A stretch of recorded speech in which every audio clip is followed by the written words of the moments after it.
Hello students. In last class what we seen that linear superposition of the SHM. हे last class मध्ये पाहिलं होतं. आणि linear सुपरपोजिशनचे problems पण पाहिले होते. म्हणजे प्रॉब्लेम्स व्यवस्थित केले होते आपण सगळे. लक्षात आहेत की नाही? ते प्रॉब्लेम्स खूप महत्त्वाचे असतात लिनियर सुपरपोजिशन ऑफ SHM चे. व्यवस्थित प्रॉब्लेम्स पहा. आता जाऊयात थोडंसं पुढं. नेक्स्ट पॉइंट असतो force law in SHM. Okay. हे भरपूर जण आधीच शिकवतात फोर्स लॉ इन SHM.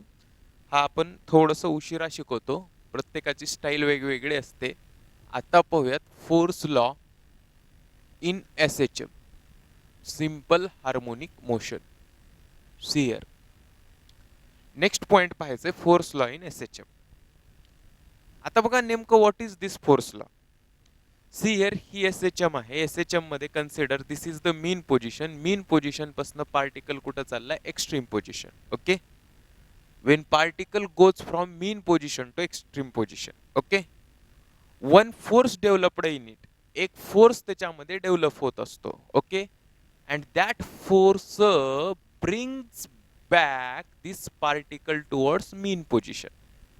म्हणजे असा फोर्स डेव्हलप होत असतो. This force bring back particle to mean position. त्या पार्टिकलला परत कुठं घेऊन येत असतो? मीन पोझिशनला.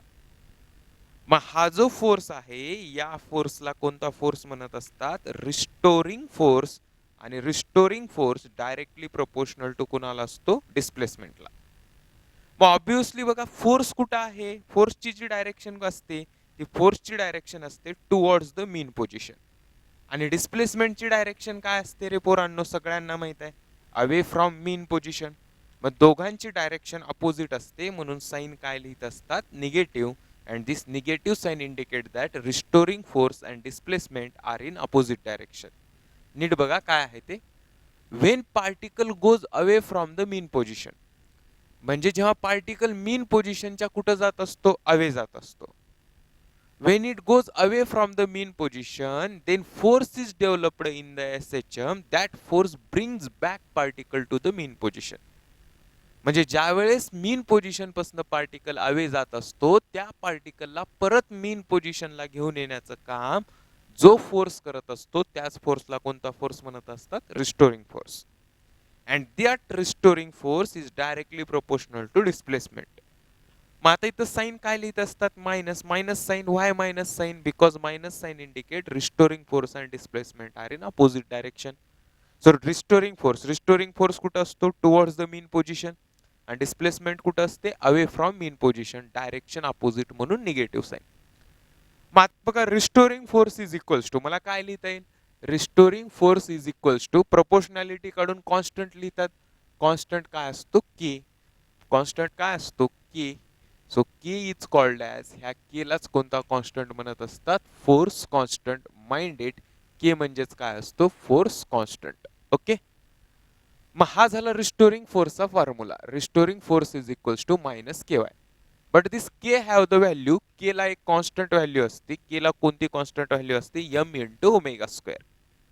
मग आता पहा ह्याच्यावरनच मला रिस्टोरिंग फोर्स साठी काय फॉर्म्युला लिहितो? Restoring force is equals to minus केलाच काय लिहिता येतं? M omega square into y. So restoring force is equals to काय आलं? Minus M omega square into y. This is the expression for restoring force. हे expression कोणासाठी झालं? Restoring force साठी. ओके. मग आता बघा रिस्टोरिंग फोर्सचं एक्सप्रेशन आलं आपल्याला. मग आता याच्यावरनं आपल्याला काय काढायचे? Expressions for the time period. Time period साठी एक्सप्रेशन्स काढायचे. मग आता बघा टाइम पिरियड साठी एक्सप्रेशन्स कसं काढणार? युझिंग दिस वन. ओके. टाइम पिरियड साठी एक्सप्रेशन्स कसे कॅल्क्युलेट करणार? मग आता आत्ताच बघितलं आपण के म्हणजेच काय आहे? M omega square. So omega square is equals to काय आलं? K by M.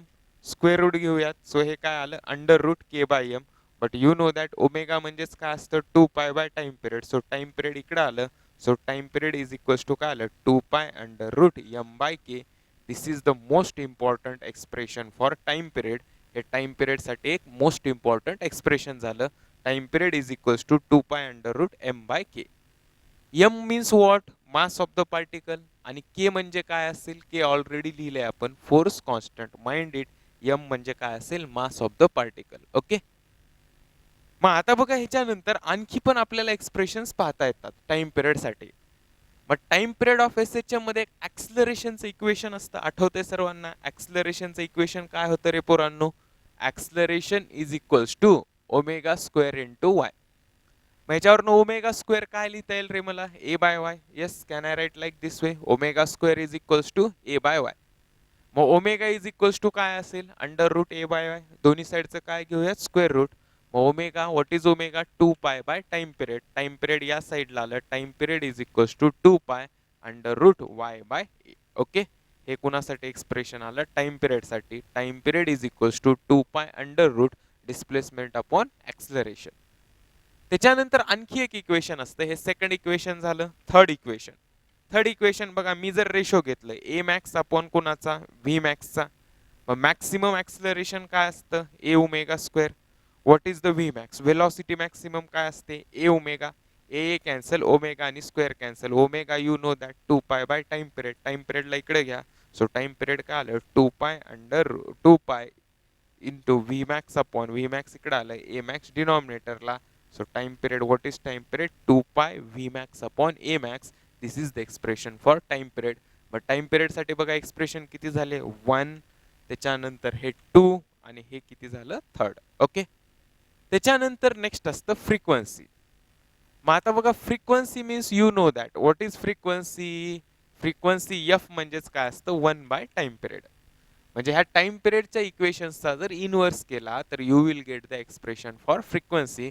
कुणासाठी एक्सप्रेशन मिळतं? फ्रिक्वेन्सीसाठी. नीट बघा काय आहे ते. काय लिहिलं मी? Acceleration omega square Y. मग ओमेगा स्क्वेअर काय आलं? A by Y square root घेतलं. So what is omega? Under root A by Y. Omega is nothing but 2 pi by time period. Time period इकडे आलं. Time period is equals to 2 pi. हे या साईडला गेलं. Y by e under root Y by. Now take the ratio of A max upon V max. A max A omega square, V max A omega. A cancel, omega and square cancel. Now omega 2 pi by time period. Time period इकडे आलं 2 pi. हे V max वरी गेलं A max खाली 2 pi V max upon A max. Okay. आणि frequency एक quantity असते. Frequency म्हणजे काय असते? Oscillations per second. एका सेकंदात होणारे ऑसिलेशन्स किंवा रिव्होल्युशन्स पर सेकंद, जितली फ्रिक्वेन्सी. ऑसिलेशन्स पर सेकंड म्हणजे काय? Frequency is equals to 1 by time period. Inverse of time period is nothing but frequency. मग करा इनवर्स ह्याचा. 2 पायचा इनवर्स 1 बाय 2 पाय, ह्याचा inverse under root k by M. मग फ्रिक्वेन्सीचं इथे इक्वेशन काय येईल? 1 by 2 pi under root A by Y. येतं फ्रिक्वेन्सीचं equation 1 by 2 pi A max upon V max. These are some expressions for the frequency and time period. Using this expression we have to solve the problems. Okay. हेच expression use करून काय solve करायचे असतात? Problems. This is about the force law in SHM. मग आता ह्या force लॉचे applications पाहूयात. Okay. Force लॉचे application आणि त्याचे काय पाहूयात? प्रॉब्लेम्स. मग आता बघा नीट कसं पाहणार ह्या फोर्स लॉचे ऍप्लिकेशन आणि प्रॉब्लेम. नीट बघा काय आहे ह्याचं पहिलं application. Differential equation of the SHM. See here ह्याचं फर्स्ट ऍप्लिकेशन असतं differential equation of SHM. See here, first application is differential equation of SHM. मग आता बघा डिफरन्शियल इक्वेशन ऑफ SHM काय असतं? फोर्सचा फॉर्म्युला काय झाला? Force is equals to minus K y. हाच फॉर्म्युला होता रिस्टोरिंग फोर्स साठी. फोर्स रिस्टोरिंग फोर्स असतो. के कोणता असतो? Force constant. आणि वाय मीन्स व्हॉट? डिस्प्लेसमेंट. मग मला सांगा मी ह्याला असं लिहिलं तर चालेल? Force is equals to minus इकडे आलं तर काय झालं? हे plus K Y is equals to 0. Okay. मग आता नीट बघा फोर्सलाच काय लिहिता येतं? Mass into acceleration plus K Y is equals to 0. Y न होल इक्वेशनला डिवाइड करू, सॉरी एम न होल इक्वेशनला डिवाइड करूयात. एम न divide equation by M. Divide whole equation by M. M न डिवाइड करू. एम ए बाय एम काय येईल? एच. इकडे काय येईल? K by M. Y 0 by M काय राहील? 0च. You know that acceleration. Acceleration काय असतो? Double derivative of displacement. माहित आहे ना? सिंगल डेरिव्हेटिव्ह ऑफ डिस्प्लेसमेंट काय असतो? वेलॉसिटी. आणि वेलॉसिटीचा डेरिव्हेटिव्ह काय असतो? ऍक्सलरेशन. म्हणजे डिस्प्लेसमेंटवर ना ऍक्सलरेशन घेण्यासाठी डिस्प्लेसमेंटचे किती डेरिव्हेटिव्ह घ्यावे लागतात? 2. मग d2y by dt square means double derivative of displacement, d2y by dt square plus d2y by dt square plus k by m y is equals to 0. Now see here what is k by m. k by m आत्ताच बघितलं, omega square y is equals to 0. This is the differential equation of SHM. Differential equation कोणासाठी झालं? SHM साठी. मग आता नीट बघा, हे के बाय एम आत्ताच बघितलं होतं कशावर आलं ते, के इज इक्वल्स टू काय फॉर्म्युला होता? M into omega square. मग omega square is equals to काय झालं? K by M. मग के बाय एमच्या व्हॅल्यूला instead of K by M I am writing here omega square. आता याच्यावरती प्रॉब्लेम्स कसे येतात नीट लक्षात घ्या. जेव्हा d2y बाय dt स्क्वेअरचा कोएफिशियंट 1 असतो, when coefficient of d2y by dt square is 1, then coefficient of displacement is omega square. Mind it, for the problems, if coefficient of d2y by dt square is 1, then coefficient of displacement is omega square. तर डिस्प्लेसमेंटचा coefficient हा काय असतो? Omega square. मग आता बघा ह्याला tackle कसं करणार. एक प्रॉब्लेम घेऊन सांगतो. फॉर एक्झाम्पल एक प्रॉब्लेम दिला, a into d2y by dt square plus b into Y is equals to 0 आणि काय म्हणलं? a इज कॉन्स्टंट म्हणलं, ऍक्सलरेशन काय म्हणलं? कॉन्स्टंट. ओके. आणि काय विचारलं? Find time period of the SHM. ह्या टाइम पिरियड SHM हे तुम्हाला कोणासाठी इक्वेशन दिले रे पोरांनो? This is the equation, differential equation of SHM. मग मी आत्ताच सांगितलं होतं, जेव्हा d2y बाय dt स्क्वेअरचा कोएफिशियंट 1 असेल तेव्हा y चा कोएफिशियंट काय असतो? Omega square. मग सगळ्यात आधी d2y बाय dt स्क्वेअरचा कोएफिशियंट किती बनवायचा? 1. मग ते 1 कसं बनवणार? इथं divide equation by d2y by dt स्क्वेअरचा कोएफिशियंट 1 करण्यासाठी कशाने डिवाइड करावं लागेल? a न. होल इक्वेशनला a न डिवाइड करा, a by a cancel. So d2y upon dt square plus b by m into y is equals to 0. मग आत्ताच सांगितलं, when coefficient of d2y by dt square 1, then coefficient of y is omega square. मग हा जो coefficient of y आहे ह्या b by m लाच काय लिहिता येईल? Omega square. म्हणजे ओमेगा स्क्वेअर ही काय झालं? b by sorry divide by a म्हणजे b by a, sorry b by a. मग b बाय a, मग ओमेगा इज इक्वल्स टू काय आलं? Under root b by a. Omega is nothing but 2 pi by time period. Time period या साईडला आलं, so time period 2 pi under root a इकडे आलं, under root a by b. This is the expression for time period. हेच expression कशासाठी आहे? Time period. कळलं problem कसा सॉल्व्ह करायचा? नीट बघा, याच्यावरती खूप इम्पॉर्टंट प्रॉब्लेम्स असतात. मीन्स हे प्रॉब्लेम्स विचारले जाण्याचे चान्सेस हे जास्त असतात. So what is this? a d2y by dt square plus by is equals to 0. मग रूल काय होता? When coefficient of d2y by dt square is 1, then coefficient of y is omega square. So tell me, is there coefficient of d2y by dt square is 1? No. So first make it 1. मग ह्या जर equation मध्ये d2y by dt square चा coefficient 1 करायचा असेल तर hole इक्वेशनला कशाने divide करावं लागेल? a न. Now divide it. So d2y by dt square a ने डिवाइड केलं, a by m कॅन्सल. इथं काय येईल? b by a, y is equals to 0. मग you know that when coefficient of d2y by dt square is 1, then b by a is the value of omega square. So omega square b by a, square root घ्या omega under root b by a. So 2 pi by t, t या साईडला आलं 2 pi under root a by b. This is the expression for time period. Okay. Next. आता बघा आणखी एक असतं differential equation of SHM. Differential equation of SHM आणखी एक असतं. म्हणजे दोन इक्वेशन लिहितो मी, दोन्हीपैकी एक विचारू शकतात क्वेश्चन.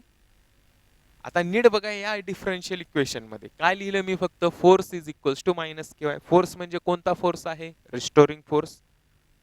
हे मायनस या साईडला आलं, काय आलं? Force plus K Y is equals to 0. Now what is force? Force म्हणजे काय असतं? Rate of change of momentum. Rate of change of momentum means dp by dt plus K Y is equals to 0. So mind it, in this differential equation, when coefficient of dp by dt is 1, what I am saying? When coefficient of dp by dt is 1, then coefficient of y is k. Then coefficient of y is k. See here, f plus ky is equals to काय आहे? 0. Force is nothing but rate of change of momentum. If coefficient of momentum is 1, then coefficient of y displacement is k. जेव्हा dp by dt चा coefficient 1 असतो तेव्हा डिस्प्लेसमेंटचा coefficient हा काय असतो k असतो. ओके, याच्यावरनं काय सॉल्व्ह करायचे प्रॉब्लेम्स लक्षात लक्षात आले दोन्ही डिफरन्शियल इक्वेशन आणि दोघांचे पण प्रॉब्लेम्स. ओके, आता पाहूयात फोर्स लॉवरचे प्रॉब्लेम्स. मग लिहिता का प्रॉब्लेम्स? Okay, write down problem. लिहा problem. A particle executing SHM, write down problem. A particle executing SHM having time period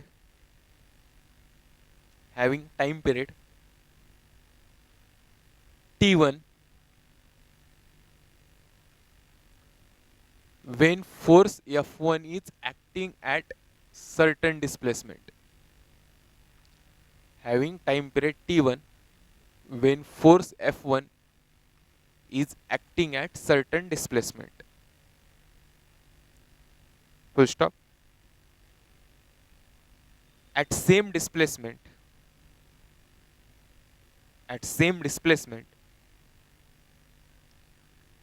if force F2 act,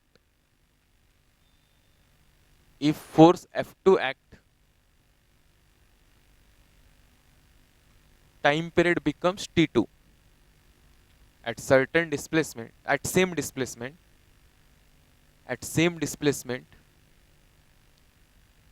when force F2 acts, then time period is T2. What will be time period?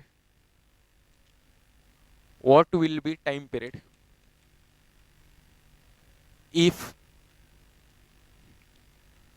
combination of force acts.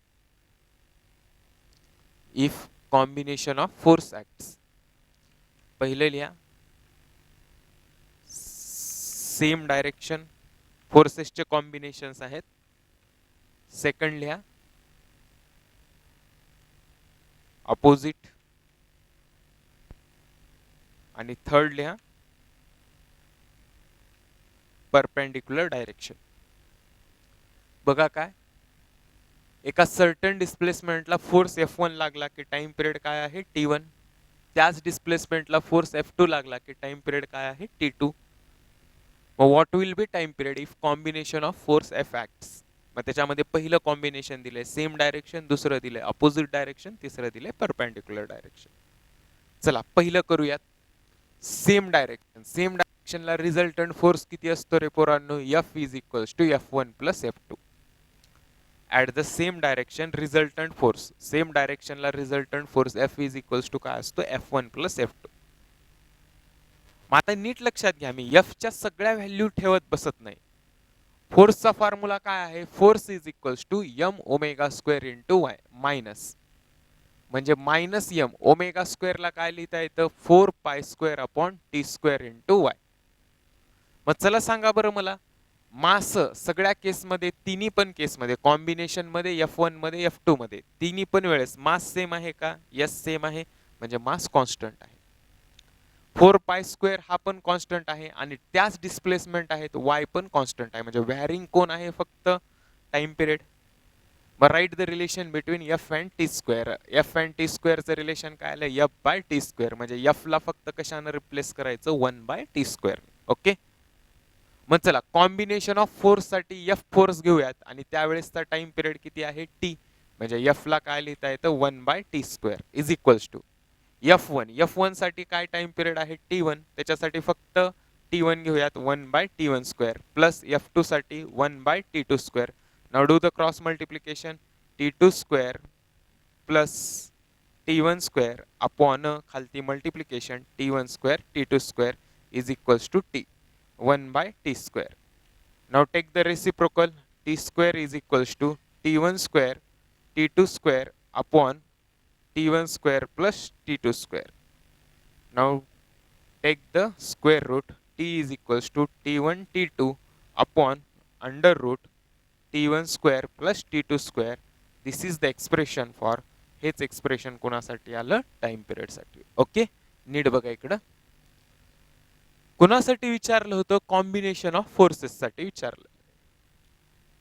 मग certain displacement y पकडली, त्या y डिस्प्लेसमेंटला t1 time period when force F1 is act, t2 time period when force F2 is act.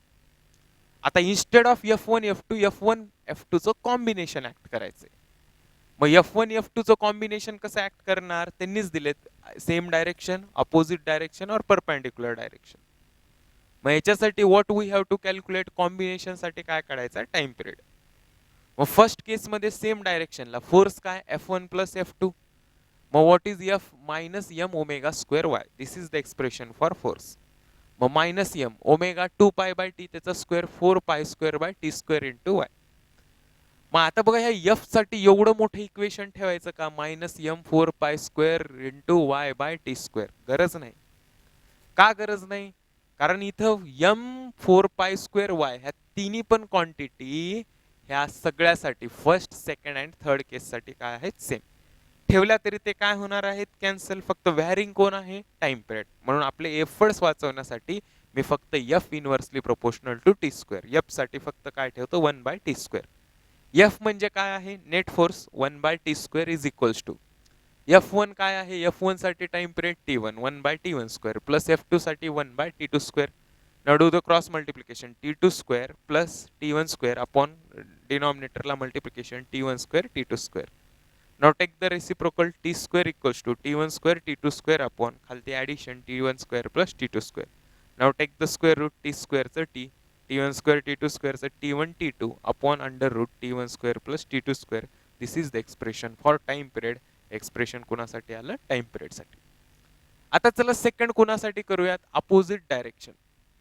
Second कुणासाठी करूयात? Opposite direction. सगळं opposite direction साठी तेच, फक्त अपोजिट डायरेक्शनला F is equals to F1 difference of काय असेल? F2. काही जण म्हणतील सर तुम्ही डिफरन्स का लिहिलं? कारण आपल्याला कोण मोठं कोण छोटं माहित नाही. मग डिफरन्सचा मिनिंग दोन्ही पण होतो, F1 मायनस F2 पण होईल आणि F2 मायनस काय होईल? F1. काही जण डिफरन्स लिहितात, काही जण सबस्ट्रॅक्शन लिहितात. मला माहित नाही म्हणून मी मायनस ऐवजी काय लिहितो? डिफरन्स. डिफरन्सचं साइन लिहिलं. ओके. मग फक्त काय चेंज होणार? प्लसच्या जागी काय येणार? डिफरन्स. प्लसच्या जागी काय येणार? डिफरन्स. आणि इथं पण प्लसच्या जागी काय येणार? डिफरन्स. प्लसच्या जागी काय येणार? डिफरन्स. ओके. ऑब्वियसली बघा, डिफरन्स का लिहिलं? काही जणांना क्वेश्चन अराइज झाला. We don't know F1 is greater or F2 is greater. If F1 is greater, then resultant F1 minus F2. When F2 is greater, resultant will be F2 minus F1. मग simple value ठेवून टाका. फक्त subtraction ऐवजी सबस्ट्रॅक्शनचं sign, जे sorry ऍडिशनचं sign जिथं जिथं होतं तिथं कुणाचं ठेवलं? डिफरन्सचं. हेच काय झालं? आन्सर. कुठल्या डायरेक्शन साठी? अपोजिट. करत बसायची गरज नाही. सेम तसंच. ओके. चला आता नेक्स्ट घेऊयात परपेंडिक्युलर डायरेक्शन. हेच थोडंसं मिस्टेक करतात मुलं. नीट बघा कुठं मिस्टेक होते ते. आता करा परपेंडिक्युलर डायरेक्शन साठी. परपेंडिक्युलर डायरेक्शनला काय असतं? When two forces are perpendicular. दोन फोर्सेस परपेंडिक्युलर असतील. तिसऱ्या केस साठी इक्वेशन काढूया. चला सांगा, दोन जर फोर्सेस परपेंडिक्युलर असतील तर tell me what is resultant. चल रे पटकन सांग. F is equals to under root. Okay. F is equals to under root F1 square plus F2 square. Okay. F is equals to काय आलं? Under root F1 square plus F2 square. This is the expression for force. Okay. आता mistake बघा काय करतात value ठेवताना. F ला instead मध्ये काय ठेवता येईल? 1 बाय टी स्क्वेअर. तेच F inversely proportional to t square. सगळं ठेवत बसू नका. मग F कुणाला रिप्लेस करता येतं? 1 बाय टी स्क्वेअर. कारण नेट फोर्स साठी, नेट फोर्स F साठी what is the time period? T. So instead of F what we are substituting? 1 by T square. For F1 we have to substitute T1. आता इथेच बघा mistake होणारा point हाच आहे. काय mistake होते? नीट बघा. इथं काय दिले की under root F1 square, F1 square F inversely proportional to t square. मग F स्क्वेअर काय होईल? इनव्हर्सली प्रोपोर्शनल टू टी चा पण स्क्वेअर, म्हणजे टी रेज टू काय येईल? 4. What I am saying, are you getting this one?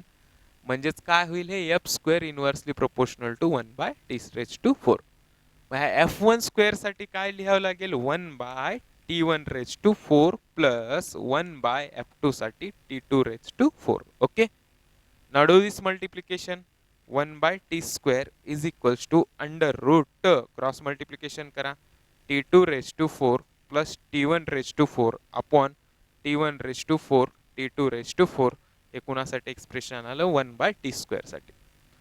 याचं हे घ्या reciprocal t square is equals to under root हे t1 raised to 4 t2 raised to 4 वरती जाईल आणि खालती काय येईल t1 raise to 4 plus T2 raise to 4.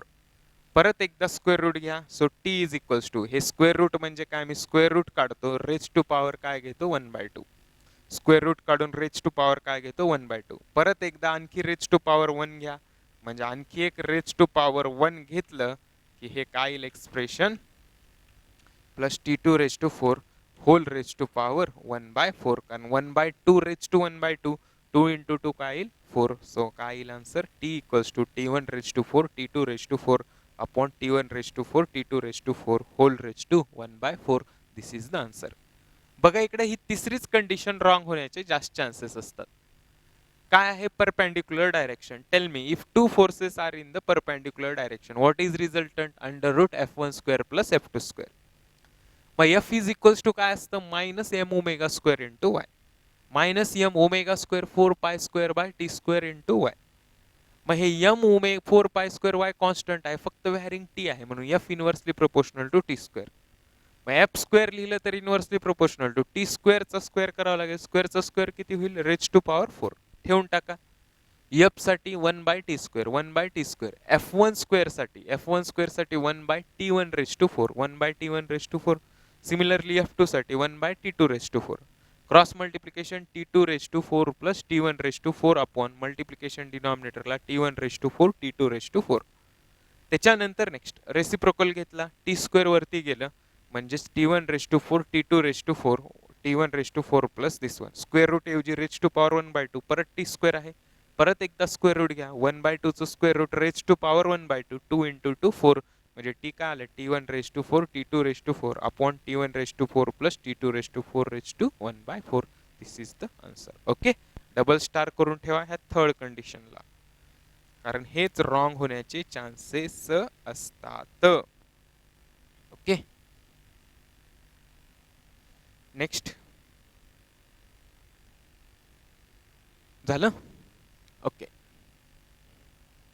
Next heading energy in SHM. See here. Next, energy in SHM. Write down next heading.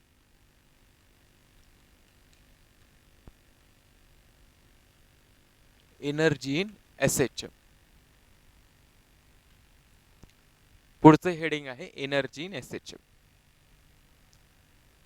आता बघा व्यवस्थित आपल्याला कुणामधली एनर्जी पाहिजे SHM म्हणजे कोणामधली सिंपल हार्मोनिक मोशन मध्ये बरोबर. मग एनर्जी इन SHM टॅकल कसं करणार. यू नो दॅट एनर्जीज किती असतात 3 basically potential energy kinetic energy आणि तिसरी कोणती असते टोटल एनर्जी. मग ती तीनच एनर्जी इथं पाहिजेत. पहिली कोणती पोटेन्शियल दुसरी कायनेटिक आणि तिसरी टोटल एनर्जी. मग आता बघूया तिथं फर्स्ट पाहूयात पोटेन्शियल एनर्जी. पहिली कोणती पाहूयात पोटेन्शियल एनर्जी. नीट बघा.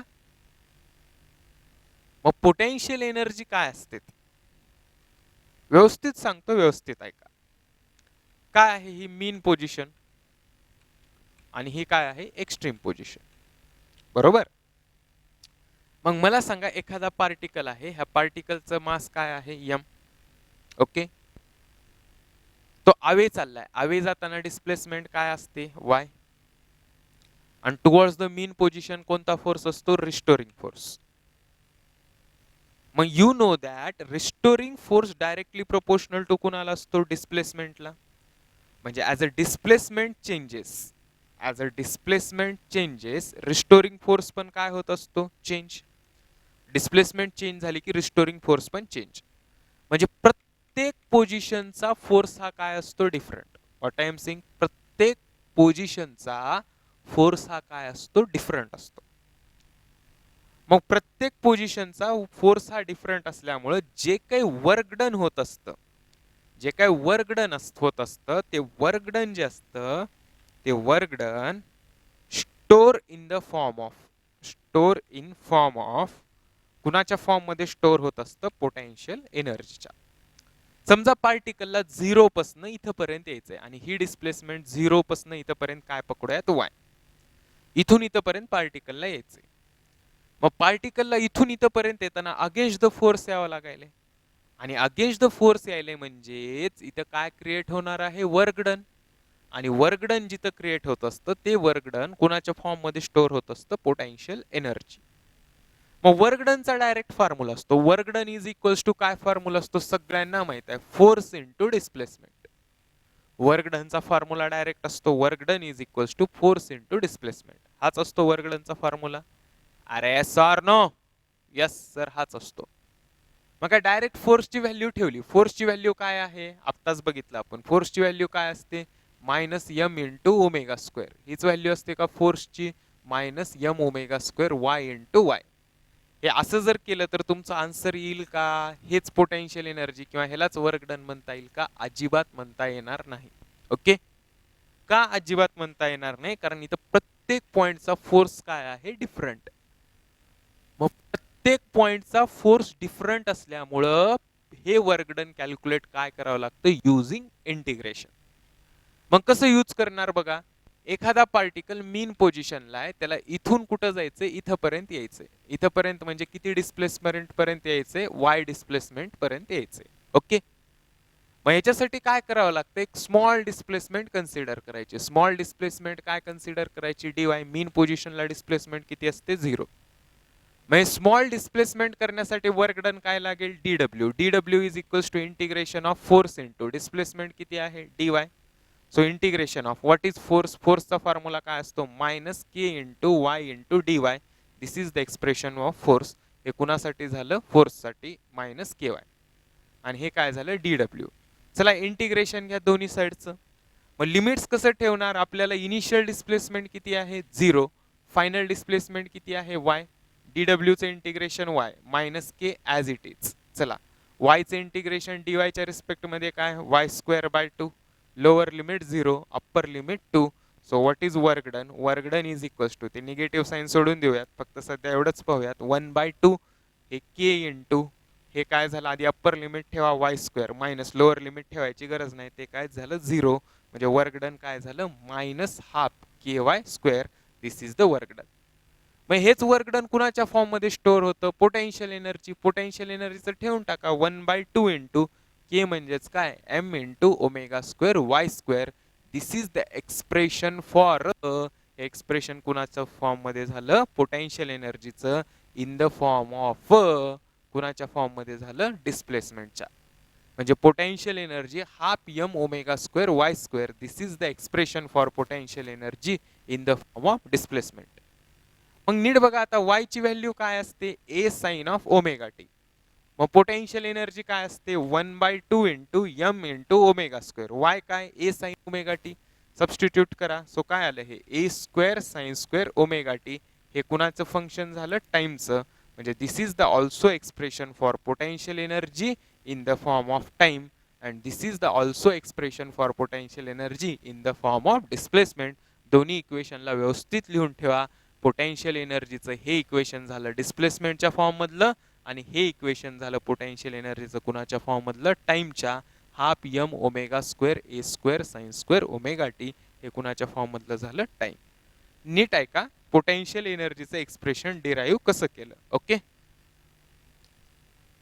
बघा इकडे काय केलं, ते काय आहे, work done is equals to force into displacement. मला सांगा, डायरेक्ट फोर्सची व्हॅल्यू ठेवली मायनस के वाय, मायनस के वाय स्क्वेअर आन्सर असेल का, नाही. असं का नाही, नीट आहे का नाही, कारण प्रत्येक पॉइंटला डिस्प्लेसमेंट काय होत जाते, व्हॅरी. आणि प्रत्येक पॉइंटला डिस्प्लेसमेंट व्हॅरी केल्यामुळे प्रत्येक पॉइंटचा फोर्स हा काय असतो, डिफरंट. क्वांटिटी कंटिन्यू बदलत असेल, व्हॉट आय एम सेइंग, जर क्वांटिटी कंटिन्युअस बदलत असेल तर जर क्वांटिटी कंटिन्युअस बदलत असेल तर कोणत्या मेथडनं करावं लागतं, इंटिग्रेशन. मग मी काय केलं, मीन पोझिशनला 0 डिस्प्लेसमेंट, तिथपर्यंत वाय डिस्प्लेसमेंटसाठी काय काढायचं, वर्क डन. मग कसं कॅल्क्युलेट करणार वर्क डन, मग DW is equals to integration of काय घेतलं, force into dy. Now do this, integration of DW, sorry integration of DW is equals to integration of force म्हणजेच काय, minus KY into dy. Integration घ्या minus के into वायचं integration Y square by 2, lower limit 0, upper limit Y. Now substitute upper limit Y square by 2. आता काही जण म्हणतील sir हे negative sine का घेतलं नाही, कारण निगेटिव्ह साईन फक्त काय इंडिकेट करत होतं, फोर्स आणि displacement are in opposite direction, म्हणून मी हे साईन घेतलं नाही. वर्क डन काय आलं, हाफ के वाय स्क्वेअर. हेच वर्क डन कुणाच्या फॉर्म मध्ये स्टोअर व्हायला, potential energy. Potential energy half केलाच काय लिहिता आलं, M omega square into Y square. This is the expression for potential energy in terms of displacement. But Y म्हणजेच काय असतं, ए साइन ओमेगा टी. तुम्हाला मी ऑलरेडी सांगितलं, मोशन कुठून स्टार्ट करा नेहमी, मीन पोझिशन. मग वाय स्क्वेअरला कशाने रिप्लेस केलं, a square sine square omega T. This is the expression for potential energy in terms of time.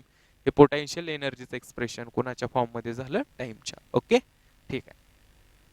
त्याच्यानंतर सेकंड एनर्जी असते, second is kinetic energy. Second energy is kinetic energy.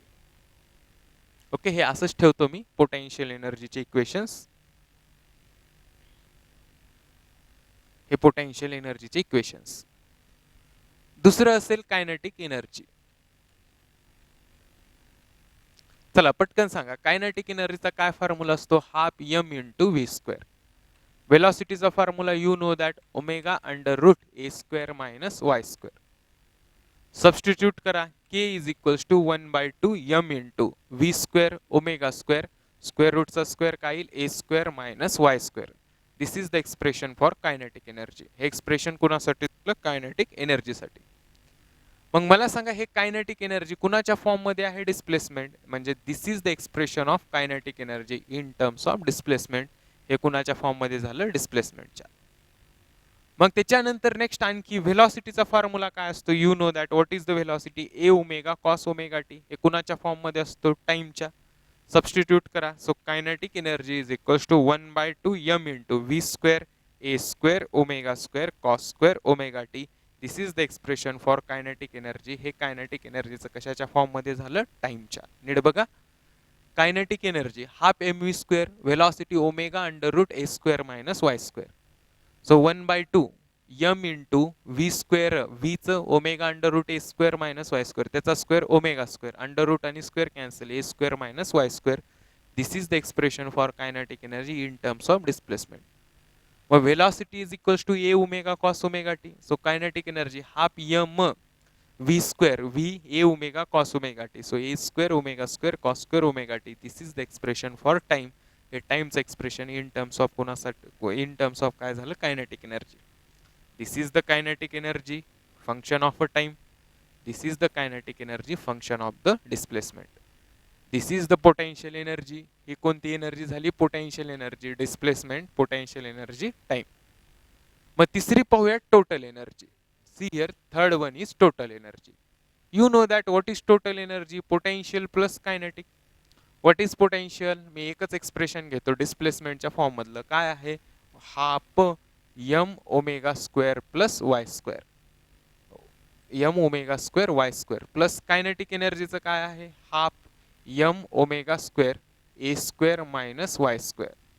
चला ह्या दोघांमधनं काय common आलं, half M omega square common आलं, आतमध्ये काय उरलं, वाय स्क्वेअर, याचं प्लस ए स्क्वेअर मायनस वाय स्क्वेअर, हे plus Y square minus Y square cancel. So total energy काय आली, हाफ एम ओमेगा स्क्वेअर ए स्क्वेअर. सो टोटल एनर्जी काय आली, half M A square omega square A square. मग आता बघा, M constant आहे, omega constant आहे, ए कॉन्स्टंट आहे, तिन्ही क्वांटिटी कॉन्स्टंट आहेत, म्हणजे टोटल एनर्जी पण काय झाली, constant. So see here, in case of the SHM total energy remains constant. SHM मध्ये टोटल एनर्जी काय असते, कॉन्स्टंट. येते का लक्षात पोरांनो, in case of the SHM total energy remains constant. म्हणजेच इथं कोणता लॉ फॉलो होतो? Law of conservation of energy in SHM. At every point total energy remains constant, and that total energy is 1 by 2 m omega square a square. Okay, हे कुणासाठी expression झालं? Total एनर्जीसाठी. मग ह्या लॉ ऑफ कन्झर्वेशन ऑफ एनर्जीच्या applications पण आपल्याला करावयाचे असतात. ओके, हे झालं आपलं एनर्जीच. ठीक आहे, आपण इथं थांबूयात. नेक्स्ट क्लासमध्ये ह्याचे काय पाहूयात? अप्लिकेशन्स. Okay, that's all.